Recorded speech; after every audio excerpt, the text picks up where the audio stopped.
This is part 3 of Darwin's Tree of Life by Michael Bright and Margaux Carpentier.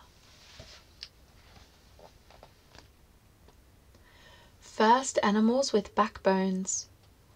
The ancestors of fish and other vertebrates appeared during the Cambrian period. The first fish-like animals had no jaws, and instead of a backbone, they had a stiff rod called a notochord. The first fish with jaws and a backbone appeared in the Ordovician period and became common during the Devonian period, a time scientists describe as the Age of Fishes. Early jaws. Shark-like fish were swimming the seas 440 million years ago, and modern shark families appeared 100 million years ago. Sharks have a bendy cartilage skeleton but stiff, rudder-like fins. The largest predatory shark alive today is the great white. This giant is capable of high-speed bursts when ambushing prey. Fastest swimmers. Bony fish began to appear 420 million years ago. Modern fish have a stiff skeleton of bone and bendy fins, so a few fish can actually swim backwards. The swordfish and sailfish are exceptional swimmers, the fastest in the sea. Old forelegs. The coelacanth lives in deep sea caves in the Indian Ocean. Its ancestors were fish that evolved into amphibians, so the coelacanth is more closely related to amphibians, reptiles, and mammals than to swordfish or sharks, and its fins look a bit like legs. It was thought to have become extinct 66 million years ago until one was caught in 1938 and nicknamed Old Forelegs. Cold-blooded. Most fish, amphibians, and reptiles have a body temperature that varies depending on their surroundings. They are cold-blooded or ectothermic. Many reptiles bask in the sun to warm their bodies so that they can be active.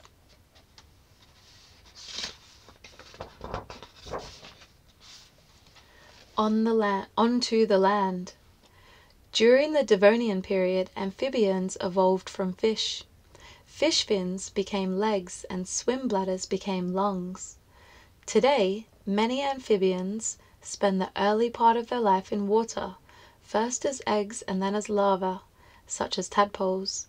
Then they move on to land, but they still need to be in or near water to produce young. First footsteps. Fossils of the amphibian-shaped fish Tiktaalik, which lived 375 million years ago, show how fish might have moved from water to land. Its fins had wrist bones, its eyes were on the top of its head, and it probably had lungs. Its fins may have supported the weight of its body, like a modern mudskipper. World's largest living amphibian. The Chinese giant salamander is a water-dwelling modern amphibian from a group that lived 170 million years ago. The group evolved into all modern salamanders. Most are less than 20 centimeters long, but giant salamanders are huge, up to 1.8 meters long. Great jumpers. The ancestors of frogs and toads began to evolve during the Permian period. Many frogs can jump. The modern record holder is the striped rocket frog, which can leap 2 meters, 50 times its body length. That's the same as a human long jumper leaping 100 meters in one bound. It means these frogs can jump out of the way of danger. Amphibian worms. During the course of evolution, the worm-shaped caecilians lost their limbs and burrowed in the soil. Here, they were out of sight of predators. The modern mother caecilian has developed a unique way of feeding her offspring. Her babies eat the skin on her body.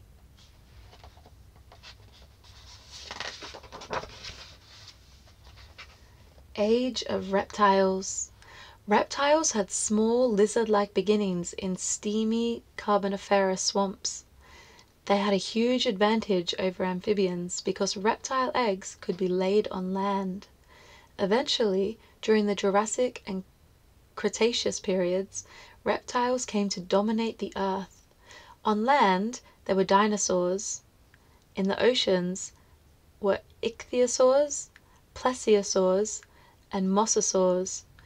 In the air, there were pterosaurs. Back to the sea. On land, there was such competition for food and living space that some reptiles returned to the sea. They looked like modern dolphins and sharks. The ichthyosaurs gave birth to live young instead of laying eggs, a process that probably evolved on land. A deadly smile. Crocodiles shared the planet with the dinosaurs. They also shared the same ancestors, the archosaurs. But while dinosaurs walked with their legs directly below their bodies, crocodiles have their limbs splayed out on either side. At 6 meters long, the largest living crocodile is the saltwater crocodile, but the largest ever was twice as long and ate small dinosaurs for breakfast.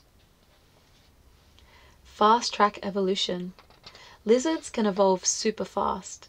In the 1970s, insect-eating wall lizards were introduced to an island in Croatia.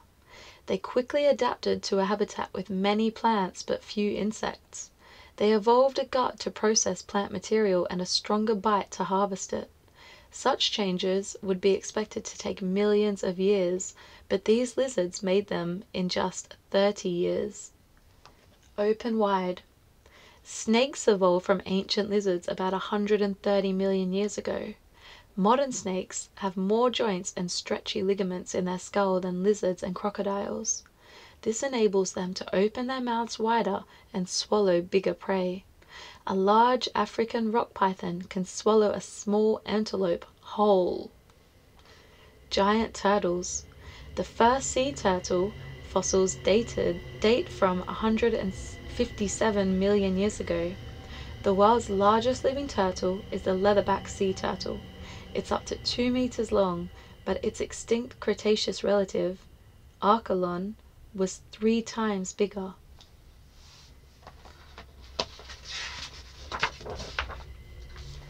Living dinosaurs.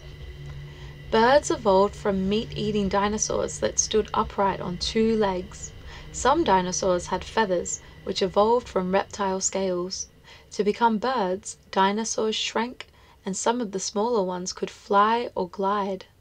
Scientists believe that not all dinosaurs became extinct 66 million years ago, and that birds could be living dinosaurs. Most colorful survive.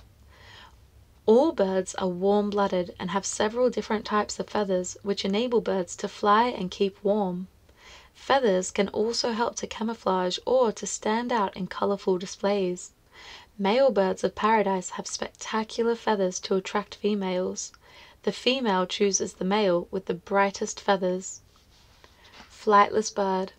The ostrich has wings, but it is too heavy to fly. Instead, its wings keep it steady when running. By watching how it runs on 2 legs, scientists can see how dinosaurs, such as Tyrannosaurus rex, might have moved millions of years ago. Wind rider. The wandering albatross is one of the world's largest flying birds.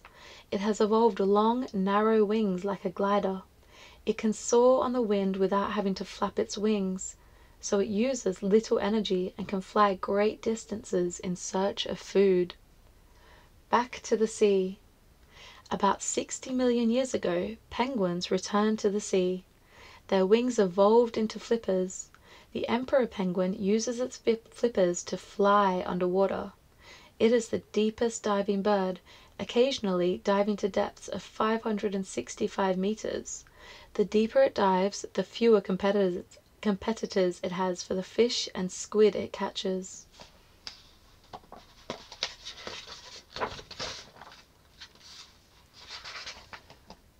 Egg layers and pouches. Mammals evolved from reptiles during the late Triassic period alongside the dinosaurs. Over many millions of years, cold-blooded, egg-laying, scaly reptiles became warm-blooded, hairy mammals. Today, most mammals give birth to live young, apart from the most ancient group of mammals, the monotremes, which still lay eggs. Unlike other mammals, marsupials carry their offspring in a pouch instead of inside their bodies. Several animals in one. Monotremes, the platypuses and echidnas, are mammals that lay eggs like reptiles, but they feed their young with milk like other mammals. The echidna resembles a hedgehog, but the platypus is a very odd creature. It has a duck's bill, a beaver's tail, and otter's feet. Baby pouches.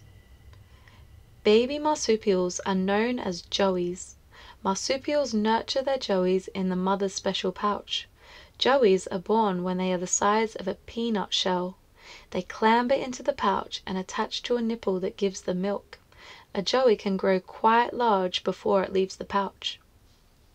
Saber teeth. South America's saber-toothed marsupial was about the size of a modern jaguar and had canine teeth over 15 centimeters long. It hunted between 9 and 3 million years ago.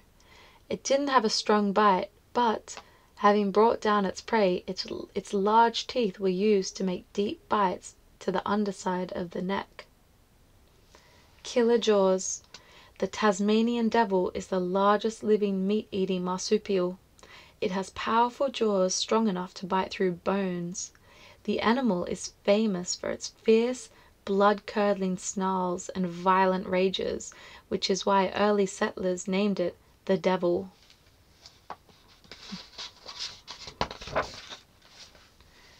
Big babies. All female mammals have a placenta which feeds the unborn baby in the mother's womb. The placenta only forms for a short time in marsupials, but is long-lived in placental mammals, whose babies develop inside the womb for much longer. The earliest known ancestor of placental mammals is a 165-million-year-old shrew-like creature. Its closest living relatives are a collection of very different animals. Slow movers. South America's sloths are no bigger than a small dog, but the extinct giant ground sloths grew up to 6 meters long and weighed 4 tons, as big as a modern elephant. They had long, curved claws to strip leaves from trees and stood upright to reach high branches. Elephant relatives. Dugongs and their cousins, the manatees, are the world's only plant-eating sea mammals. They evolved about 50 million years ago from land mammals, and their closest living relatives are elephants and hyraxes. Africa's rock rabbits. Hyraxes are rabbit-sized rodent-like plant-eaters that live in rocky terrain in Africa. One extinct species was the size of a small horse. When larger plant-eaters such as antelope and zebras evolved, they ousted the hyraxes from the best feeding sites, and hyraxes were pushed into the mountains. Their closest living relatives are elephants. World's largest living land mammals. The 3 species of modern elephants, African bush, African forest, and Asian, are the survivors of a group that once included giant mammoths, mastodons, and dwarf elephants no bigger than a pig. They all have or had a long, muscular trunk which is used for breathing, touching, trumpeting, and even as a snorkel. Warm-blooded. Mammals are warm-blooded or endothermic. They generate their own heat, but some warm-blooded animals can lower their body temperature during the cold season or when food is scarce, and go into hibernation to reduce the amount of energy they use. And that is the end of part 3 of Darwin's Tree of Life.